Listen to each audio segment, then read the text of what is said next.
So, good evening and welcome to the first edition of this we've done in a long, long time. And I'm absolutely delighted to be welcome this evening to Mr. Anthony Williams, who is the new manager of Aberystwyth Town. Anthony, croeso I Aber, welcome to Aber. We're delighted to have you on board. How are you feeling? Yeah, fantastic. I said it's been a bit of a whirlwind the last few weeks, but we're slowly building the squad and it looks like we're in a really good position, ready moving into starting pre-season next Tuesday. So let's start off with, let's rewind the clock back to about May, June time. What was it about Aber that made you take that leap away from Cardiff Met, where you've been very successful as part of Christian Edwards' backroom staff, to taking the role full-time as number one? Yeah, I think it comes down to the fact where you see it from a day-to-day basis. You see things that you want to put your stamp on, I suppose. It's not just the Cardiff Met. I was assistant in 3 league football clubs as well. So it's been a long process, and you kind of get to the point where, you know what, it's things you think you're going to stand up and put your stamp on it, which is unique to you. So I think it's a long journey to get there. I've had a very long coaching career as well as playing career, and I think it comes a time where you've got to say, you know what, it's my turn, it's my time. So this was my time, and that's why I've chose to come to Aber, and obviously hopefully a successful future. There's been a couple of movements around the Welsh Premier League in terms of managers ins and outs. So what was it about Aber that attracted you to this Cambrian post? I think it's been traditionally known as a big club in the Welsh League. I think there's no hiding from that. Played against them not lots of times over the last 5 years, lots of occasions.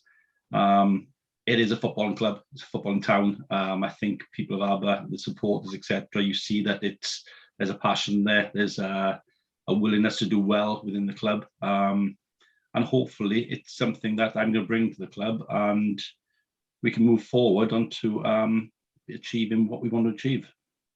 Fantastic. So let's delve way back in time now to your childhood and your first footballing memories. What was it about football that got you involved in the love of the game? You're going back away now. Probably I started out in the game probably when I was 3 years old, etc. I played one game outfield, went in goal the second game, and I didn't move ever since. So whether I was good at that, I don't know. I think you're looking back when you're a child. I've got all the Liverpool Panini stickers up on the bedroom walls. Your Bruce Groblers, your Alan Hansons, all your Liverpool stuff. So yeah, it was embedded in me. Although I'm from a very rugby background town, shall we say, in terms of where I'm based. In my state, there's 4 rugby clubs in the valley. So yeah, it was kind of a unique kind of situation. But I kind of excelled in the sport. I played quite a number of sports at national level, played basketball, etc. as well. So it's kind of hand-eye coordination. It fitted in well what I did. But the love of the game kind of took me onto pretty much my livelihood since moving home at 16 and traveling off the Blackburn Rovers. So yeah. So talking about that Blackburn Rovers move, that must have been a big jump for you from like small town Maesteg, growing up, and then going to like quite a big town in Blackburn, massive footballing area, so almost like polar opposites, but similar as well with the industrial side of things. So was that helpful with your move up there? Yeah, I think it was. It was kind of it wasn't a big city, so to speak. However, like you said, it was the best club in the country at the time. They actually won the Premier League when my first year of apprenticeship there. So if I was going to go anywhere, I was going to go to probably the best learning experience I could go to. There was other offers that came in, but I thought, you know what, if I'm going to give this a go, let's give it a go. The right people. You're working with your Tim Flowers, your Shea Givens, your Aaron Kellys, your Alan Fettis. You're all international goalkeepers in the squad. You've got your taking part, standing in the shooting session. Alan Shearer's just flying goals past you. That happens. So yeah, so not just me. Say that either. Like, I think that's quite similar for a lot of people. Yeah, so I spent 6 years there, which was a long time. It was a really good learning curve. Possibly looking back, I probably should have moved on a year or two earlier than I did. I signed a 3-year deal first, then a second 3-year deal. I was not fortunate to play in the first team. I sat on the bench for a number 20, 30 odd times. However, possibly looking back, I had a few loan spells. I think that's where we may, 1 or 2 players with Aber as well. It's that loan spell from the player of the 20 years of age, etc. is probably where you actually understand the game, learn the game, come into the first team environment, into a man's environment. I think I made my debut at Craven Cottage, I think it was, playing for Macclesfield, actually. We lost 1-0, which was like a moral victory. I think they lost quite a number of goals before that. So yeah, I spent 6 years there, which was a good experience. You learn from the best. I think you've got the best coaching, and it stands you in good stead. You see the right way to do things, how you deal yourself, how the coaches deal. And I kind of had an interesting coaching as well at the same time. I left there, went to Hartlepool, spent 4 years at Hartlepool, probably the longest number of games I spent in my career there. I'd had 4 or 5 loan spells at Blackburn in the meantime.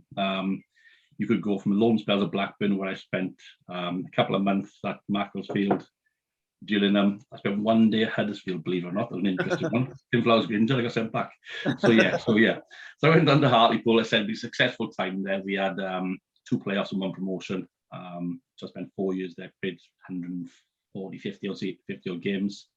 And then that moved me on to next parent club was Grimsby. Played a full season every game that year. It was an interesting time, that was, because Grimsby had come down 2 leagues on a bounce from Championship to League 1, League 1, League 2. I went into League 2, and the fans probably were taking it out on us, the fact that we got there. I wasn't there at the time, so It was an interesting one. So yeah, I spent 2 years, I spent a year there full time. I moved on to Carlisle, 2 years at Carlisle.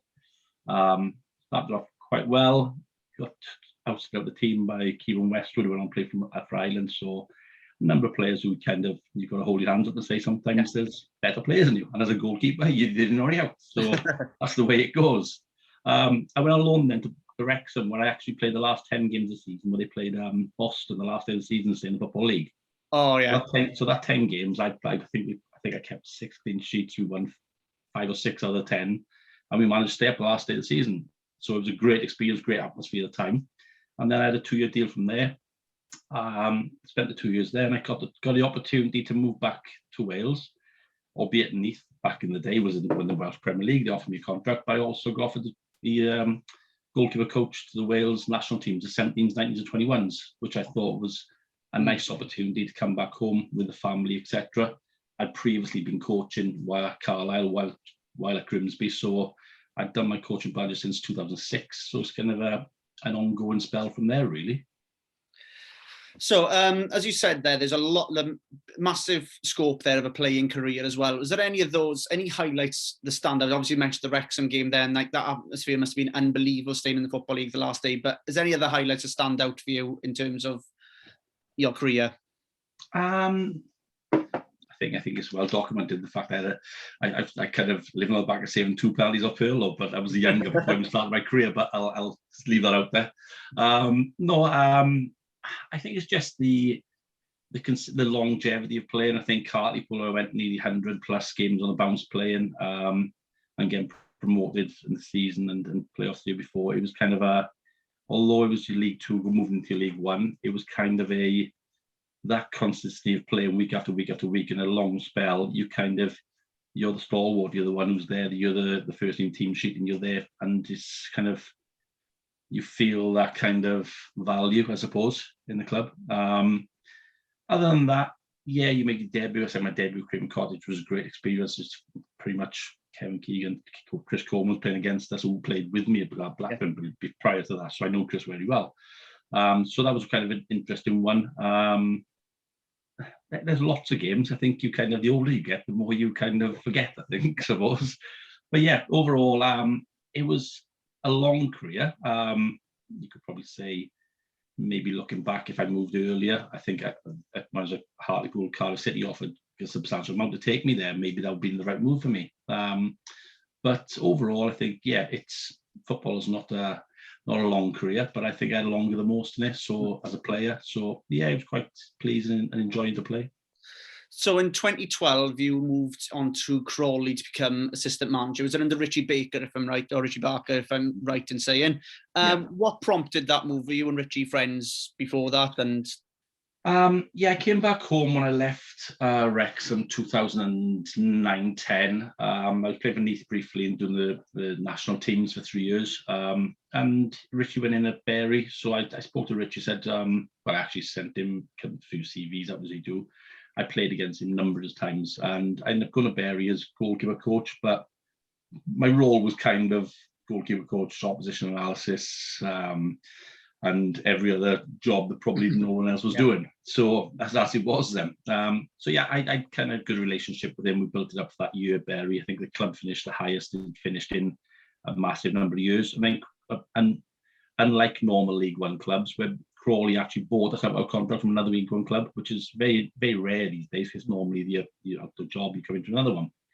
So that moved to Crawley then, and I came in the assistant. It was interesting because we also had our director of football, Steve Coppell. Now, Steve Coppell's managed over 1,000 games in the league. So it was interesting to sit down, and his philosophy was to play a more unattractive football, shall we say, a longer ball and win the ball back higher, this kind of money ball situation, where ours was more of a playing football. So it was a contrast to the two. However, it gave me a bit of a broader scope in terms of certain people wanted certain ways of playing, but there's always a couple of ways to play. It's not always one suit fits all, so to speak. So it was interesting. Spent over a year, spent the first year there. The club finished highest it's ever finished in the Football League.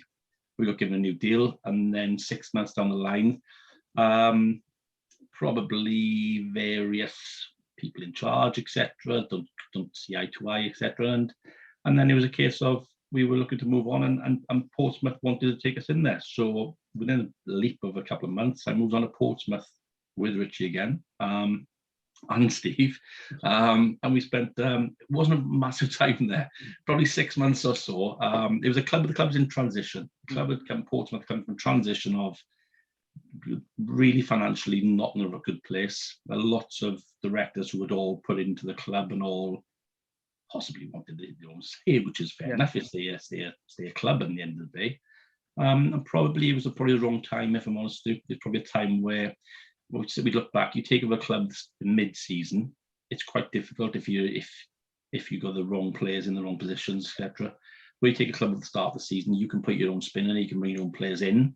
Mid-season, it's a sink or swim, I suppose. It works both ways. So sometimes you go on to bigger and better things, and sometimes you can't really stop the lot from where they were going, and it carries on that cycle. So yeah, it was interesting. I left there in 2014, I believe it was, yeah. And I decided to come back home for a bit. I thought I quite like come back home. My kids are grown up. I wanted to see a bit more of them. And yeah, it was an interesting time, shall we say.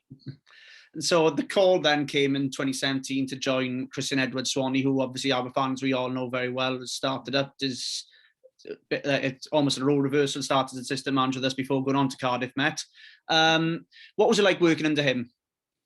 Yeah, good. I said prior to getting to there, I was scouting with a Stoke from the 17s to 23s. I was scouting from MK Dons, and I was chief scout for Leighton Orient within that period as well. So I kind of knew other roles as well. Yeah.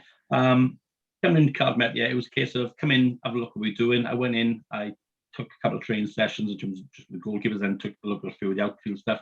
I actually came up to watch them play against TNS in the final at Aber in the League Cup final. I think that was 2017, right? 2017, 18, something like that. It was there. So I came up for the game there. Technically wasn't kind of on the bench as such, involved to a massive degree. I just found the way they set up and the structure around it was totally different from any other club I've been at. It's kind of I liken it to an international setup, if I'm honest, because you've got the players. They're your players, you can't change them because they were students, etc. at the time, so you can't change them. So you had what you had, and you worked with it. And now, from personally, me developing players, that's something I believe I'm very good at. That's something where I thrive upon, because you rather than, if it's not working, let's just change it. Let's fix it. Let's work within that. So yeah, it was good working with. I worked with, obviously until now. Both on the same kind of hymn sheet. Both kind of understood football the same way. Both recognised strengths and weaknesses of each other. I think that's kind of key in terms of what your strengths as a coach, what your weaknesses may be, and trying to have people around you who are stronger than elements that you're not stronger at. But overall, it was from a footballing base, it was pretty much we kind of understood the game the same way and kind of wanted to play the same ideas. And sometimes you're never going to see eye to eye, and I think that's wrong if you had a an assistant, for example, who came in and said yes, let's do it that way, because you're not always right. It's like you do one thing one week, it could be different the next. But like I say, it's good to have that second opinion. It's good to have that a challenge, and it was really good. I think that we would challenge each other quite a lot of the times, and always there was a solution, an outcome that we thought we agreed on. Yes, this looks the way we want to go, so let's go with that way. So really good understanding of each other, and like I say, it was a fantastic 5 years there. And that brings us lovely onto Aberystwyth and bringing you up to modern day, really. So we're looking at the season going up ahead now. I've already heard that you've got the personalised training plans out in ahead of next Tuesday. How excited are you to meet the boys face to face for the first time? Yeah, like I say, it's a number of boys I've only seen from a distance, obviously playing against them, etc. We brought one or two new boys in so far. We're still working on bringing the rest in. Who told you about my training plan anyway, by the way? Someone who knows maybe some club secretary, maybe. Yeah, okay. Yeah. So the boys have had a training plan. They understand the sessions, like I say, because of where we are in the logistics of Arbor, then obviously the training issue becomes it is part of an issue. So I'm conscious that started last week. They've got the program of what they're doing from session to session. And like I say, they'll run in through the pre-season, and they will run into the season as well. So yeah, really good. And I like I say, when I was at Wrexham, Alex Darlington was a young kid there, so I kind of knew Alex anyway. So he was one of the first calls I spoke to. Obviously, our captain is in Jack Thorne. He's kind of the influential boys of the group. Like I say, I was just conscious of touching base with them. I think it's difficult because from a playing point of view, myself as a player, if you're not sure what's going on next season, who's in there, what's going to happen, you can get a little bit worried as well. So, and I understand that, and that's part and parcel of the job. But like I say, as soon as I spoke to quite a few of them, I think they were kind of really pleased and positive the fact that I was coming in. Whether that's a good thing or bad thing, we don't know. But like I said, I touched base with quite a few of them, and it was quite nice. Like Jack Rimmer said, he spoke to a couple of boys who previously worked with me at Cardiff Met and thought I was really enjoyed it. So he's got a positive outcome before you start. So they all knew little bit about me, being in and around the system. However, it's pleasing when you work with other players who come back to the Arbor area, for example, and they speak highly of you. So like I say, that stands me in good stead as well before we start. But like I say, the boys who are in through the door now, we've touched base quite a number of times. I was in the process of setting the WhatsApp group up this evening, so I didn't get around to that before I come on the phone to you. In fact, I think I just have is made sure everyone's on the list who's on there first. Exactly. Yeah. So we get in there. So like I say, it's a process where next week we'll start next week. I spoke with Appy as well, Miriam, just to look at the 19s, etc., see what's in there. And I'm happy for a couple of them boys to come in and show me what they can do, because it's a club that wants to be seen with local talent in there as well. I think that's key to everything. We want to thrive, but we want to thrive with people from the area as well. So yes, we're bringing people from outside as well to help us, because that's kind of the nature of the beast. But ultimately, I think that they all seem in good spirits. They all seem ready to go, and it's one or two of them I haven't seen a lot of. However, I've heard massive, really good reports about them. So really keen to get started. One of the big things when we've been doing the press releases is how the boys have actually spoken about how much you've actually valued like their time and spoken to them, like to making that direct link. Does that like play it, like that interpersonal relationship, mean a lot to you as from a managerial perspective? I was a player, I get it. And I said, like, probably my best time probably was at Hartlepool when I had a manager who was, believe it or not, it was a goalkeeper, Chris Turner. So kind of not saying that's the right way, but from a personal point of view, you take traits off different people along the way. I say I've worked under, you've got managers from Kenny Dalglish to Roy Hodgson to Graham Souness to Peter Taylor, you can name them names on, those worked under. However, it's that personal opinion, feeling cared, understand that I want to know about them. I want to know about what they do, about what they makes them tick, how I can make them better, how I can improve them. And pretty much about what I believe their strengths are, and what I believe they need to work on as well, because I think that's part of it. Is let's be honest with each other. If you are if you're at this level, then you probably still have a little bit of weaknesses to work on to try and strive to get to the next level. And yes, it's the highest level in Wales, we get that. But however, then who's to say you can't get the higher level where the likes of through Cardiff Met, where Will Evans has just gone now, and probably Adam Roscoe before that, where they've moved on to the professional English game. So I'm not daft, I'm not silly. I understand where they want to go, but if they're doing really well and something like that can call him, then clearly they're doing very, very well for Aberystwyth. So there's talent. Yeah. You had a lot of loan spells as well in your playing career. You said it's matured you a lot as a player. Is that an area that you're going to be looking to delve into as well as moving forward, if we can? I've spoken to a number of clubs as well. Yes, we will bring 1 or 2 loans in. I've spoken to some Premier League clubs currently and some Championship clubs. And believe it or not, just on a previous conversation prior to now, some of the Championship clubs probably haven't got their squads in order yet because of a number of players moving on. So I felt quite happy after listening to that. So yeah, but I mean, I'm quite far down the line in the process of 1 or 2 players to come in from a Premier League club. I've touched base with quite a lot. I got quite a number of contacts in the game, so I'm not daft if I don't use them. And I've spent pretty much, my phone has been my new best mate since I took the job. I'm quite delighted. When we were going on holidays 2 days after taking the job, and I was sat in Gatwick Airport on the phone, she wasn't that delighted. I'm not gonna lie. So it will be something I'll explore. I think that they got the right people. Like I said, we've done previously where I've bought 1 or 2 loans in the various league clubs and probably on Cardiff Met we bought 1 or 2 in. When they are a younger loan, it's a bit more of a gamble. They're a little bit 19, 20-year-olds. They kind of have that maturity, that experience. And that's the type of area I'm going to look towards. I'm not going to say get many in, but it'll be 1 or 2 just to strengthen certain positions and just to deepen the squad, really, I suppose. Thank you very much for your time this evening, Anthony. Just before we go now, if we're looking ahead to about, say, looking forward to about April, May time, what would constitute a successful first year in Alba for you? Where do you go with this? Yeah, we all go strive the top 6. We're not daft. That's our goal initially, and then build from there. I don't see why we can't be thereabouts.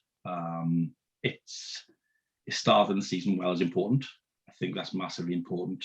And then who knows? Like you say, you start off, you kind of get your Flints last year, for example. Where did they expect to be where they were? They finished probably a lot higher than probably what they merited, if I'm honest to do. But however, if you start well, we'd aim for top 6 and then see where we go from there. But like I say, it's an exciting season. I have a number of boys in there I'm really looking forward to working with. We are going to strengthen a little bit more. Not going to be the biggest of squads. However, we are going to be very competitive, and hopefully we will be in that top 6 come January the 7th, I believe it is. And then we go from there. I only know that because my missus wanted on a holiday on January the 1st, so we're not going. Anthony, thank you so much for your time this evening. I really do appreciate it. We look forward to seeing you at the Porthmadog game on the 9th. And I hope all us Alba fans are looking forward to a successful season with you and the helm. And thank you for giving me your time this evening. I really do appreciate it. Thank you. No problem. Thank you very much. Thanks. Cheers.